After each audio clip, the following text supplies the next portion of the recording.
అందరికీ నమస్కారం. రామోహల్లి గ్రామంలో విరాజిల్లుతున్న శ్రీ ముక్తినాగ క్షేత్రం ఒక అపూర్వమైన ఆధ్యాత్మిక ప్రదేశం. ఇది బెంగుళూరుకు కేవలం 18 కిలోమీటర్ల దూరంలో ఉంది. నాగదేవతకు అంకితమైన ఈ క్షేత్రం 200 సంవత్సరాల చరిత్ర కలిగి ఉంది. ప్రాచీన కాలంలో ఈ ప్రాంతాన్ని జుంజప్ప బయలు అని పిలిచేవారు. ఈ పేరు ఇప్పటికీ స్థానిక ప్రజల నోట వినిపిస్తూ ఉంటుంది. సుబ్రహ్మణ్య స్వామి సర్పరూపంలో దర్శనాన్ని ఇవ్వడం చాలా అరుదు. అలాంటిది ఈ క్షేత్రంలో స్వామివారు మనకు సర్పరూపంలో దర్శనమిస్తారు. బెంగళూరు మైసూరు రహదారి నుండి కేవలం 5 కిలోమీటర్ల దూరంలో ఉండడం వల్ల ఇది సులభంగా చేరుకోగలిగే ప్రదేశం. శ్రీ ముక్తినాగ క్షేత్రంలో పలు ప్రత్యేక పూజలు నిర్వహించబడతాయి. వాటిలో నాగప్రతిష్ఠ పూజ ఒకటి. ఈ పూజ ఒక విశేషమైన శిల్పాన్ని ప్రతిష్ఠించడం ద్వారా జరుగుతుంది. ఇంకొక పూజ సర్ప సంస్కార పూజ. ఈ పూజ జాతకంలో ఉన్న సర్పదోషాన్ని తొలగించడానికి చేస్తారు. అలాగే ఆశ్లేష బలి పూజ. ఈ పూజ సర్పదోషం, నాగదోషం, కుజదోషం మరియు కాలసర్పదోషం నుంచి విముక్తి కలిగించడానికి నిర్వహించారు. ఈ పూజలకు సంబంధించిన వివరాలను అలాగే ఈ ముక్తినాగ క్షేత్రం యొక్క వెబ్సైట్ డీటెయిల్స్ని నేను ఈ వీడియో కింద అటాచ్ చేస్తాను, మీరు చూడొచ్చు. అలాగే మీకు ఇక్కడ ఎటువంటి పార్కింగ్ ప్రాబ్లం కూడా ఉండదు.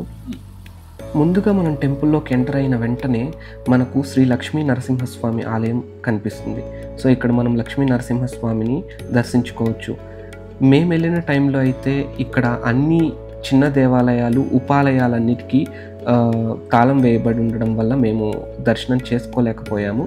బయట నుంచే నమస్కారం చేసుకొని ఈ టెంపుల్కి పక్కనే సేవా కౌంటర్ కూడా ఉంది. అక్కడ మనకు ఎటువంటి అర్చన చేయించుకోవాలనుకున్నా లేదంటే ఎటువంటి ప్రోగ్రామ్స్కి సంబంధించిన, ఈ పూజలకు సంబంధించిన డీటెయిల్స్ అన్నీ కూడా మనం ఈ సేవా కౌంటర్లో తెలుసుకోవచ్చు. అలాగే ధ్యానానికి ముఖ్యమైన ధ్యాన మందిరం కానీ ఈ టెంపుల్ అండర్ గ్రౌండ్లో కన్స్ట్రక్షన్ చేయబడి ఉంది. ఇదే మెయిన్ టెంపుల్, ముక్తినాగ టెంపుల్. ఇందులోనే మనకు సర్పరూపంలో ఉన్న సుబ్రహ్మణ్య స్వామి దర్శనమిస్తారు. ధ్వజారోహణం, అలాగే ఎంతో మంచి పెయింటింగ్స్, శిల్పకళ ఈ టెంపుల్లో దాగి ఉంది. కాబట్టి మీరు బెంగళూరులో ఉన్నట్లయితే ఖచ్చితంగా ఈ టెంపుల్ని విజిట్ చేయడం అయితే మిస్ అవ్వకండి. ఇక్కడ ఉన్న శిల్పాలు, అలాగే ఆ పెయింటింగ్స్, ఆ రంగులు అన్నీ కూడా మనసుకు ఎంతో ఆహ్లాదాన్ని కలిగిస్తున్నాయి. మెయిన్ టెంపుల్లోకి అయితే వీడియో ఆర్ ఫోటోగ్రఫీ అనేది అలో లేదు. సో మెయిన్ టెంపుల్ నుంచి దర్శనం చేసుకొని బయటకు రాగానే మనకు శివపార్వతుల ఉపాలయం కనిపిస్తుంది. ఇక్కడ మనం శివపార్వతుల్ని దర్శించుకోవచ్చు.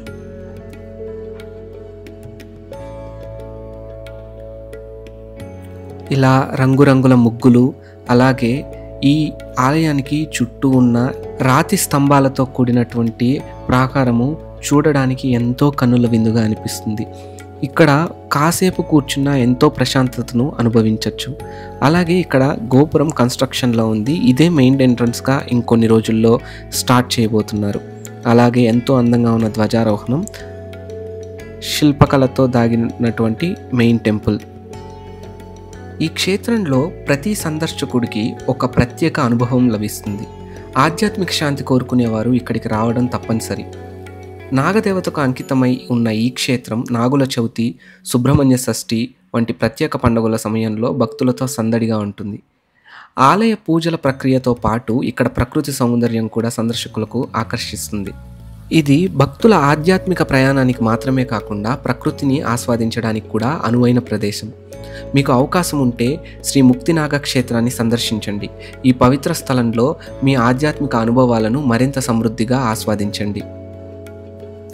అలాగే పక్కనే ఉన్నటువంటి దుర్గా అమ్మవారి ఆలయాన్ని కూడా మనం దర్శించవచ్చు. ఈ క్షేత్రానికి ఆధ్యాత్మిక నాయకత్వం అందిస్తున్న వారు ధర్మాధికారి డాక్టర్ గౌరీ సుబ్రహ్మణ్య శాస్త్రి గారు. గౌరీ అమ్మగా ప్రసిద్ధి పొందిన ఆమె ఒక ఆయుర్వేద వైద్యురాలు. ఆయుర్వేదం మరియు జ్యోతిష శాస్త్రంలో ఆమె నిపుణురాలు. ఆమె ప్రజలకు సాధారణంగా అందుబాటులో ఉండే చికిత్సా పద్ధతులు అందిస్తూ ఎంతో మందికి సేవ చేస్తుంది.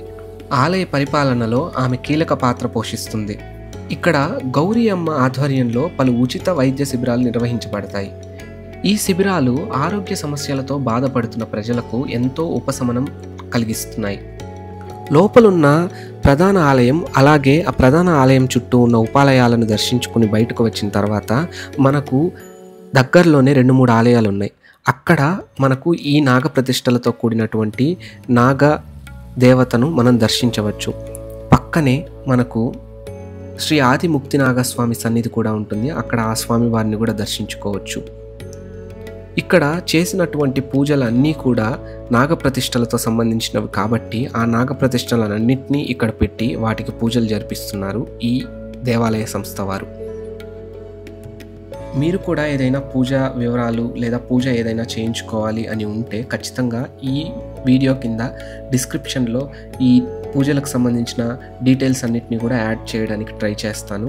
అలాగే ఈ టెంపుల్కి సంబంధించిన వెబ్సైట్ డీటెయిల్స్ను కానీ ఈ వీడియోతో అటాచ్ చేస్తాను. మీరు ఈ టెంపుల్ గురించి తెలుసుకోవచ్చు. అలాగే ఈ టెంపుల్ పక్కనే అమ్మవారి దేవాలయం ఉంటుంది. అమ్మవారి దేవాలయం దర్శించుకున్నాక ఈ అమ్మవారి ఆలయానికి కొంచెం దూరంలోనే మనకు వీరభద్రుడి ఆలయం ఉంటుంది. ఆ ఆలయాన్ని కూడా దర్శించుకొని మేము మా ప్రయాణాన్ని ఇంతటితో ముగించాం.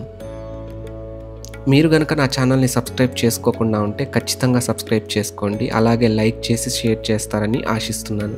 Thank you.